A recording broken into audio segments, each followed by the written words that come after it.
Do teorema. Vou continuar aqui, tá? Com a prova do teorema de Rowley, bem rápida. Prova imediata. A prova se baseia naquela primeira proposição. Se P é ponto de extremo local de F, então P é ponto... Se P é ponto de extremo local de uma função f, então P é ponto crítico de f. A recíproca desta proposição não é verdadeira, é falsa. Então, olha. Admita as hipóteses. Admita, né? As hipóteses. Então...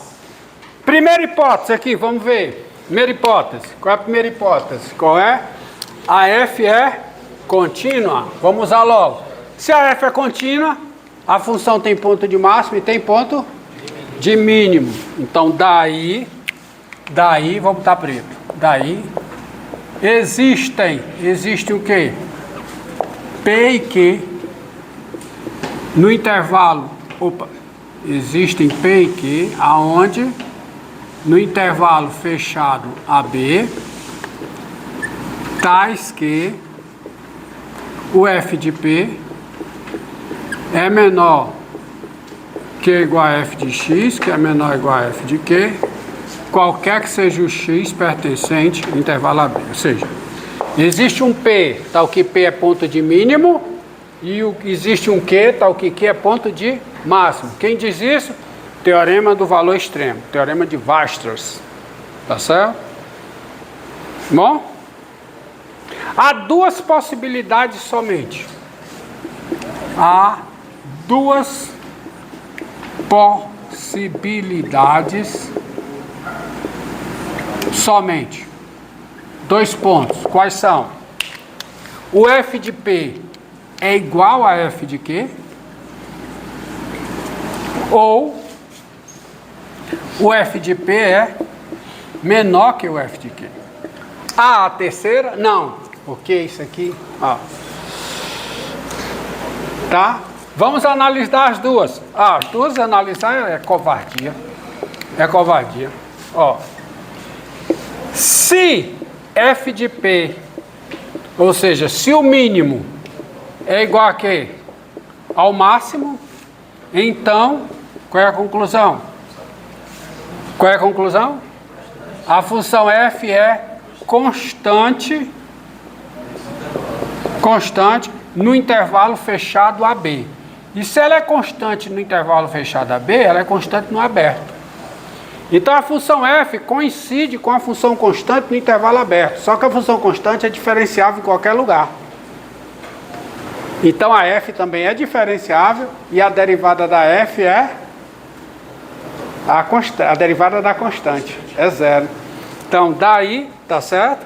Daí, a derivada da f... Mas a f já é diferenciável, nem preciso concluir isso. A f é diferenciável. O que eu uso é o seguinte. Como a f é a constante, a derivada da f é quem? É a derivada da constante, que é quanto? Zero. Então, f de x é zero. Qualquer que seja x no intervalo... Eu estou usando esse fato. Se duas funções coincidem no intervalo aberto e uma delas é diferenciável, a outra é diferenciável e as duas têm a mesma derivada. Se as duas já são diferenciáveis, a conclusão é que as derivadas são iguais. É isso que eu estou usando, tá? Meu amigo, mas se a derivada é zero em todos os pontos, eu só queria um ponto onde a derivada é zero. Então o demônio está demonstrado nesse caso. Qual é o outro caso, hein? Hein? Qual é o outro caso? No caso em que f de P é menor que f de Q, nós temos duas possibilidades. Me diga uma coisa, se isso aqui ocorre, pergunta, se isso aqui ocorre, P e Q podem os dois ao mesmo tempo ser os extremos do intervalo?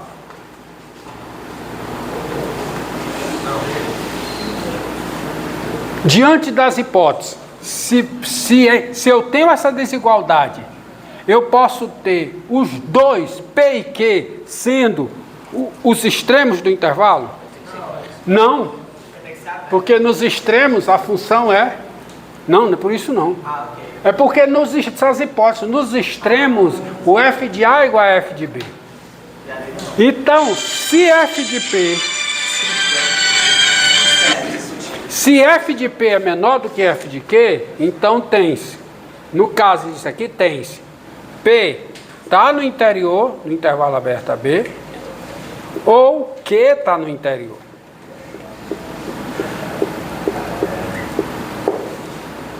Ok? Mas se o P está no interior, quem é P?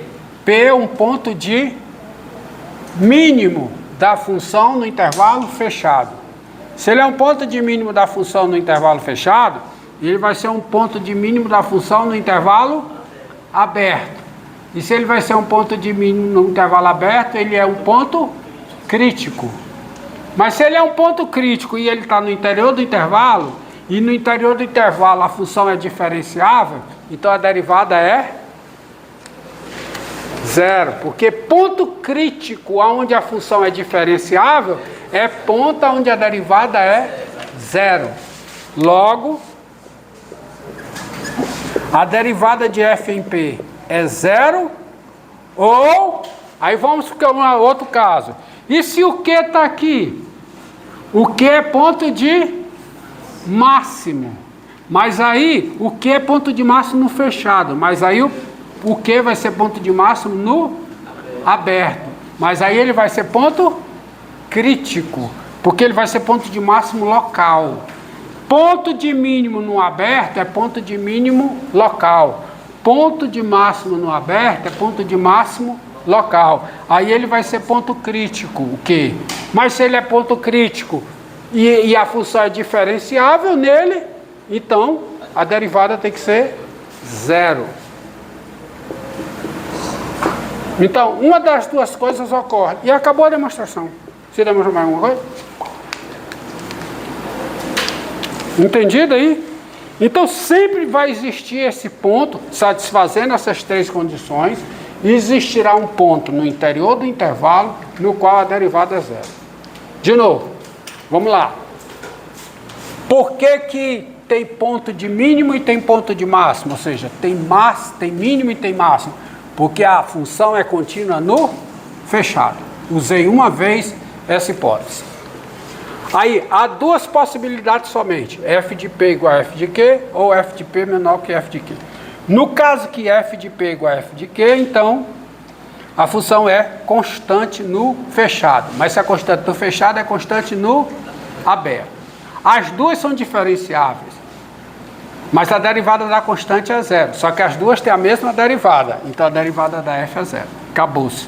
Acabou-se. A f' de x é zero, qualquer que seja x no intervalo.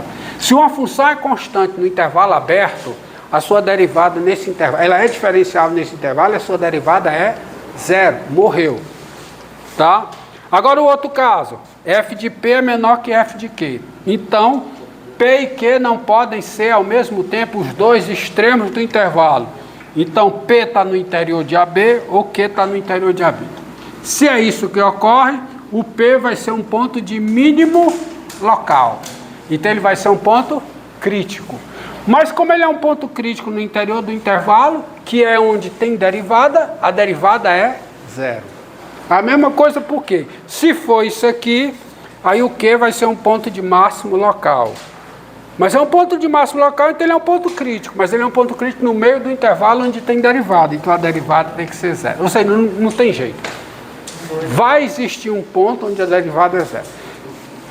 Antes de chegar no teorema do valor médio, vamos dar uma aplicação do teorema de Rowley. Tá? Como na seguinte situação. Ó. Tá?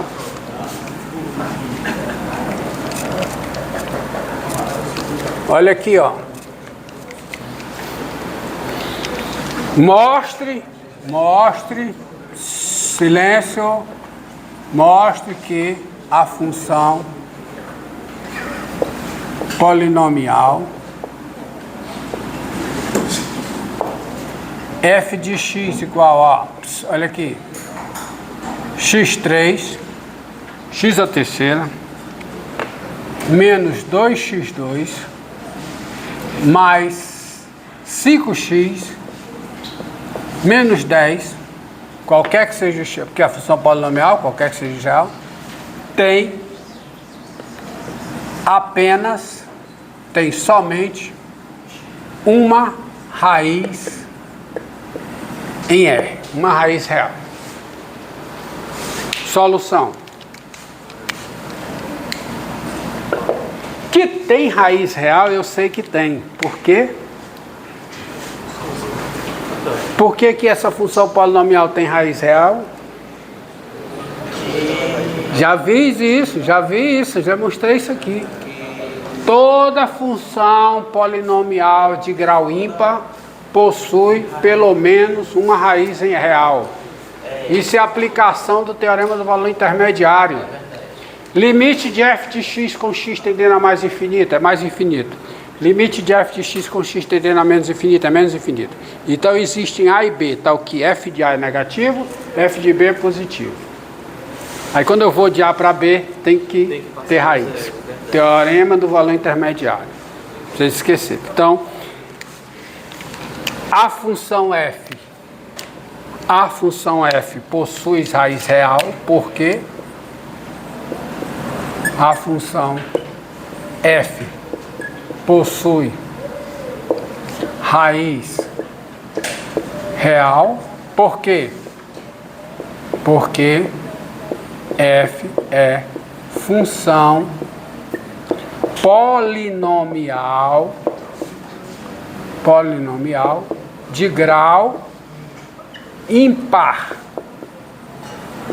Toda função polinomial de grau ímpar possui somente. Agora, por que possui só uma? Tá. Então, primeira coisa. Vamos lá. Agora, nós temos o seguinte. Suponha. Agora eu vou supor, eu quero mostrar que só tem uma, né?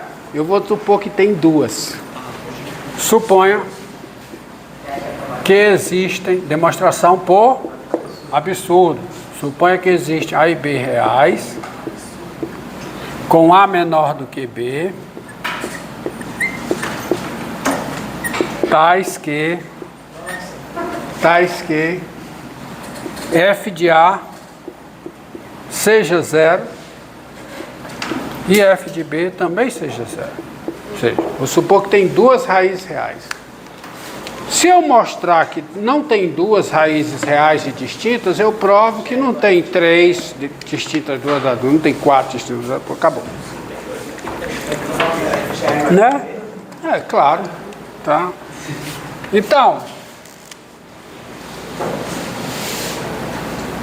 daí você conclui o seguinte, ó. F é contínua em AB. É uma função polinomial. É contínua em toda a reta. Em particular, f é contínua em AB. Segunda, f é diferenciável. É diferenciável aonde? No intervalo aberto AB. E eu sei quem é a derivada. Quem é a derivada? Quem é? Quem é? F' de x. Quem é a derivada aí dessa função? Quem é? 3x2 menos o quê? Menos 4x mais 5. Isso aqui, qualquer que seja o x real. Isso aqui é isso e mais. Essa função aqui, ela tem raiz real. Por que não tem raiz real? Hã? Não é isso não. Por que essa função quadrática não tem raiz real? Quem é o delta? O delta é negativo. O delta dá 16 menos 60. Negativo. Então isso aqui é o quê? É diferente de zero, qualquer que seja x no intervalo fechado AB. Em toda reta, em particular. E outra coisa. Quem é f de A? F de A é igual a F de B. Pronto, meus amigos. Eu tenho as três condições do teorema do valor. Teorema do valor não. Teorema de Rowley. Que diz o quê? Que diz o quê? Logo, pelo teorema de Rowley, o que é que diz o teorema de Rowley? Quando a função é contínua no intervalo fechado, diferenciável no interior desse intervalo, e a função coincide nos extremos do intervalo, logo, pelo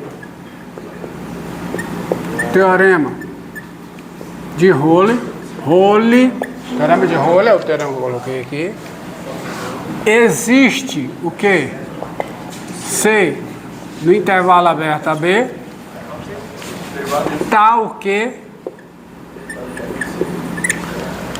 que, me diga, a derivada de f em C é igual a quanto? Zero. O que é um absurdo.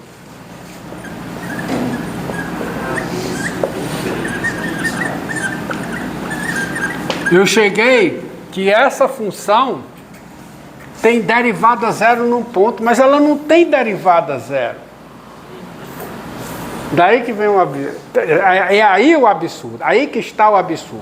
Aí que está o absurdo. Agora, de onde ele veio? De onde ele veio? Onde esse absurdo se originou? Supor que ela tem duas raízes reais e distintas. O que é um absurdo. Absurdo veio daí, porque eu caí no teorema de Rowley, e o teorema de Rowley garante que existe C, tal que a derivada de f em C é zero. Então qual é a conclusão, hein? Qual é a conclusão? Portanto, garoto, f não possui o quê? Duas raízes reais e distintas. Tá? Entendeu? A aplicação do teorema de Rowley. A outra aplicação é o teorema fantástico, fundamental no cálculo. Não é um teorema fundamental do cálculo, é um teorema que é fundamental para as outras coisas, que é o teorema do valor médio, que é o que eu vou começar demonstrando na próxima aula. Então, resultado vai acompanhar esse curso. Toda função contínua no intervalo fechado, nesse intervalo possui ponto de máximo e possui ponto de mínimo. E o teorema de Rowley: se uma função é contínua no intervalo fechado AB, ela é diferenciável no intervalo aberto AB, e f de A é igual a f de B, então existe C no intervalo aberto AB, onde a derivada é zero. Tá? Tá bom? Encerrou aí, garoto? Pode